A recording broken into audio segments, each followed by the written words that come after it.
정규직, 비정규직 조합원 여러분 반갑습니다. 노동자 방송 진행의 아나운서 김세영입니다. 임시 대의원 대회와 확대 운영위 그리고 선관위 모집과 확정 공고를 거치며 6대 지부장 선거 체제로 전환이 되고 있는데요. 현장에 있는 수많은 조합원 동지들이 많은 걱정을 하고 있는 것이 현실일 겁니다. 하지만 이럴 때일수록 우리에게 필요한 건 단결된 하나의 모습이 아닐까 생각해 봅니다. 옛 사자성어 중에는 5월 동주라고 있는데요. 옛날 중국의 오나라와 월나라가 국경을 사이에 두고 원수처럼 지냈지만 이 두 나라의 백성들이 함께 타고 가던 배가 풍랑으로 위태로워지면서 서로가 힘을 합쳐 그 위기를 극복했다 해서 생긴 사자성어입니다. 이처럼 동지들 간에 마음에 안 드는 점이 있더라도 공동의 위기가 발생했을 때는 같은 배를 타고 서로를 위해 힘을 합쳐야 할 시점이 아닌가 생각합니다. 이것이 우리 노동자의 큰 무기자, 또 사측이 가장 두려워하는 존재가 아닐까 생각하며 이번 주 노동자 방송 시작하겠습니다.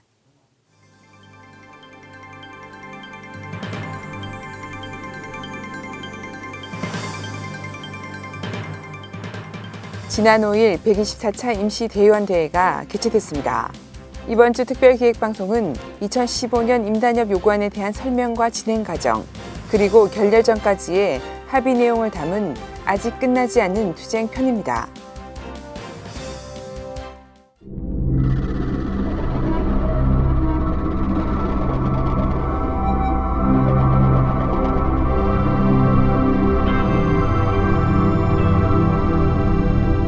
지난 5일 124차 임시대의원 대회가 문화회관에서 개최됐습니다. 이번 임시대회는 29차까지 진행된 회사 측 제시안에 대한 설명과 지부중앙쟁대위 유지에 대한 안건으로 진행됐습니다. 민중의례로 시작되어 교섭을 마무리 짓지 못한 지부의 입장을 이경훈 지부장을 통해 전했습니다. 이 자리에서 이 지부장은 교섭의 중요 사안들이 많아 이를 정면 돌파로 헤쳐나갔지만 정부의 밀어붙이기식 임금 피크제란 암초를 만나 끝마무리를 하지 못한 점을 아쉽게 생각하며 조합원에게 죄송하다고 했습니다. 하지만 지부 정상화를 위해 6대 집행부 선거를 빠른 시일 내에 치러 2015년 교섭이 연내에 마무리될 수 있도록 48,000 조합원 모두가 힘을 합치자고 거듭 밝혔습니다. 이어 회사 측 제시안에 대한 설명과 질의응답이 있었으며 안건으로 상정된 지부쟁대위와 쟁의권 유지는 원안대로 처리됐습니다. 이날 5시 30분에 있었던 학대 운영회에서는 6대 임원 선출을 위한 선관위 모집 공고를 시작으로 12일 선관위 확정과 소집 공고를 거쳐 14일 지부 대회의실에서 선관위를 소집해 조합원의 바람인 연내 마무리 협상을 위해 최선을 다할 예정입니다.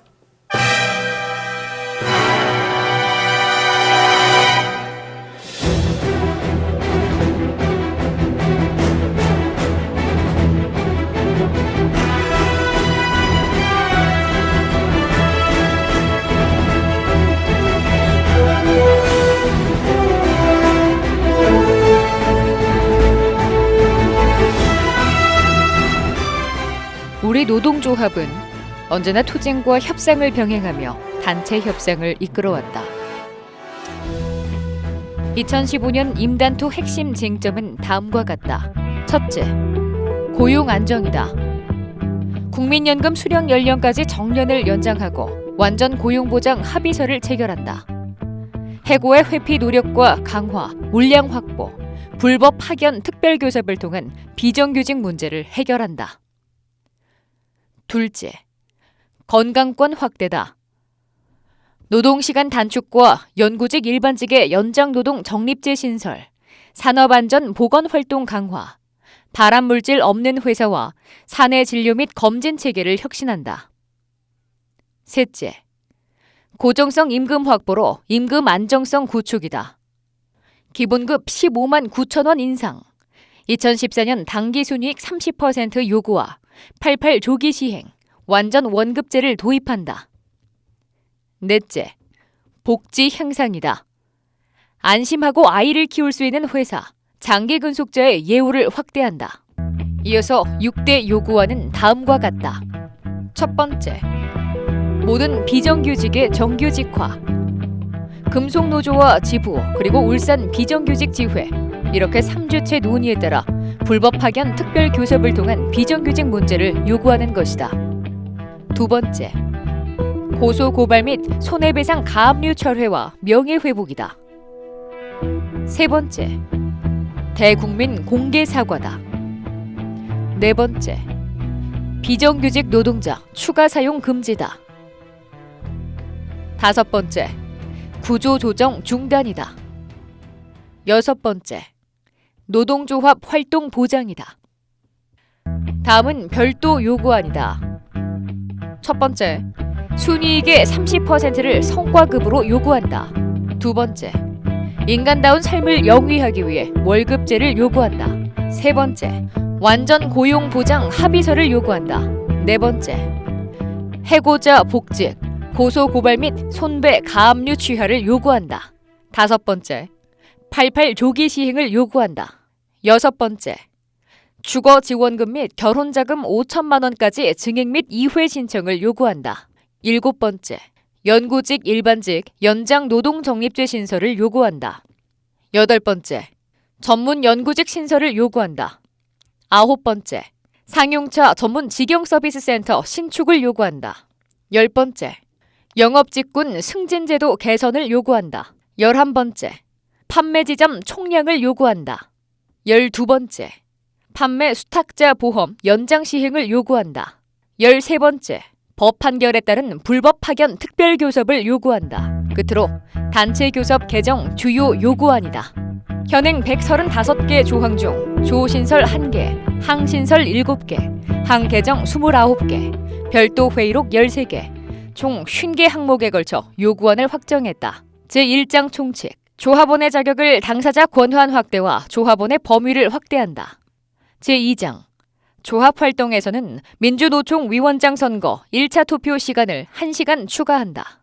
제4장, 국민연금 수령까지 정년 연장과 26조 장기근속자 우대를 통해 차량 대시와 장기근속 퇴직자 예우를 확대한다.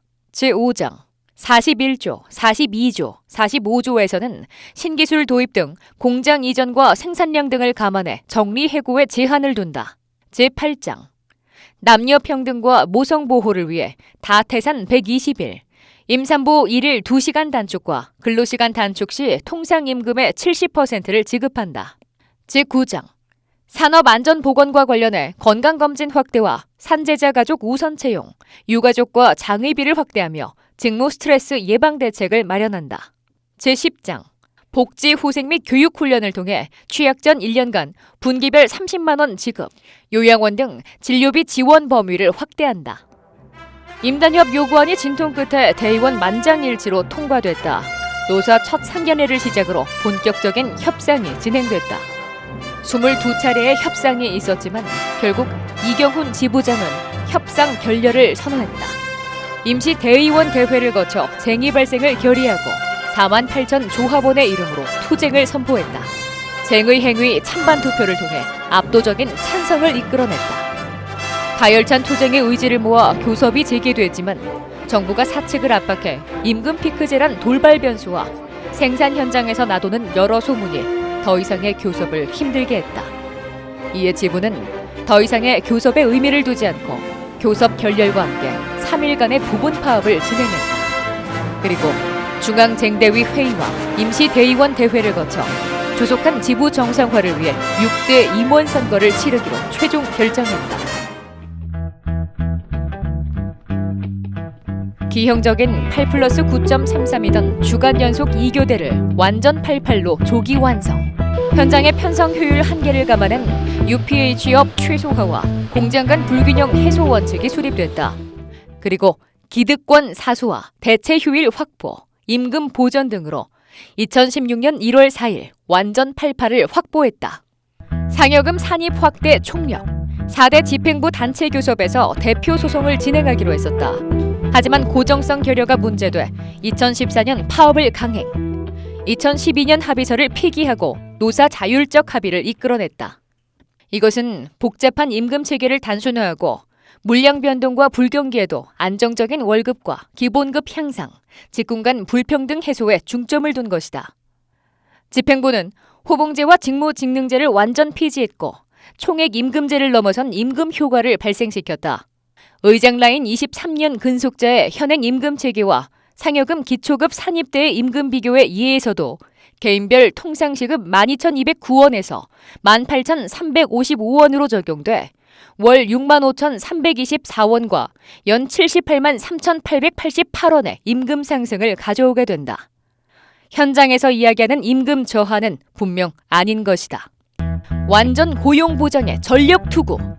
1997년 터키 공장을 시작으로 해외 공장은 현대차 총 생산량의 63%를 차지하고 있다. 회사가 물량 변동 등의 이유로 구조조정을 하지 않도록 사내 하청을 포함한 총 고용을 요구하고 있으며 국내 생산 물량 중소형 SUV 확보와 연구개발 고용 안정을 강력히 요구하고 있다. 불법 파견 교섭은 정부의 파견 근로 확대, 기간제법 개정에 앞서 사측을 압박. 정부는 노동법 개혁안을 통해 현행 기간제 파견 근로를 2년에서 4년으로 연장하려 하고 있다. 불행히도 2012년 합의에 의해 촉탁직 근무제가 3,000명에 이르고 있다. 하지만 2014년 8월 18일 특별 고용 합의와 2015년 9월 14일 잠정 합의를 이끌어냈다. 더불어 2012년 합의 내용 파기와 2교대 전환수당, 근속수당 일부 인정 등을 이끌어냈다. 임금 삭감이 목적인 임금 피크제 도입 저지. 교섭의 끝자락에서 정부의 임금 피크제로 제동이 걸렸다. 만 60세까지 조합원 1인당 1,500만 원의 대안 없는 임금 삭감을 받아들일 수 없었다. 현대차가 2020년까지 고용이 안정되는 청장년 일자리 창출 확정 선언과 노사정 학계가 참여하는 사회적 대타협 합의를 위한 TFT 구성, 퇴직자의 일자리와 임금 대책을 요구했다.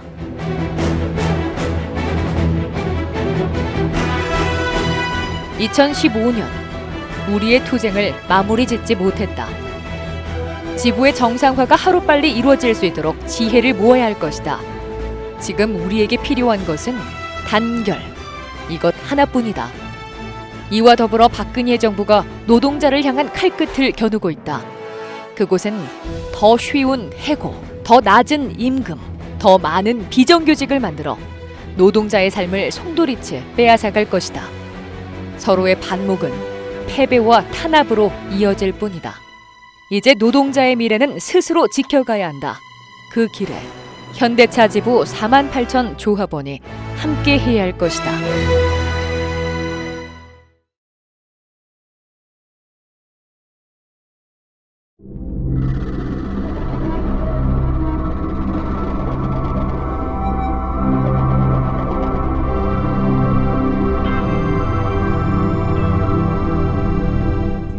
(2017년부터) 역사교과서를 국정교과서로 채택하겠다는 정부의 발표가 있어 논란이 되고 있는데요. 세계적으로 역사교과서 검증 인재가 자유 발행제되고 있는 데 반해서 우리는 역사를 거꾸로 돌려놓는 것 같습니다. 국정교과서 채택은 북한과 몽골, 이슬람 국가 등 일부 국가에서나 하고 있으니까요. 바람직한 역사교육의 모범 답안이라고 불리는 유엔의 역사교육 분야 특별 보고서에는 역사교육은 다양한 관점을 수용해야 한다고 돼 있습니다. 하나의 역사로 국민들을 통제하는 시대는 독일의 나치 정권이나 일본의 군국주의, 한국의 유신 독재 시대였으니까요. 국정교과서의 논란은 친일 독재를 미화하고 또 왜곡해서 논란이 있었던 교학사 교과서가 그 시작이었습니다. 독립운동의 역사는 축소하고 친일파에게 면죄부까지 주었던 교학사 교과서가 국민에게 외면받자 정부가 꺼내든 카드가 바로 국정교과서 채택이었습니다. 이로 인해 민중이 기억하는 대한민국의 역사는 이제 역사 속으로 사라질 수도 있을 겁니다. 역사를 잊은 민족에게 미래는 없다라는 말이 있죠. 우리의 역사는 우리가 지켜야 할 때가 아닌가 생각해 봅니다. 그럼 이번 주 노동자 방송 모두 마치겠습니다. 시청 소감이나 궁금한 점 있으신가요? 현자지부 홈페이지 또는 스마트폰 플레이 앱스토어에서 현대 자동차지부 어플을 다운받아서 이용해주세요. 그럼 다음 노동자 방송 시간까지 안녕히 계세요.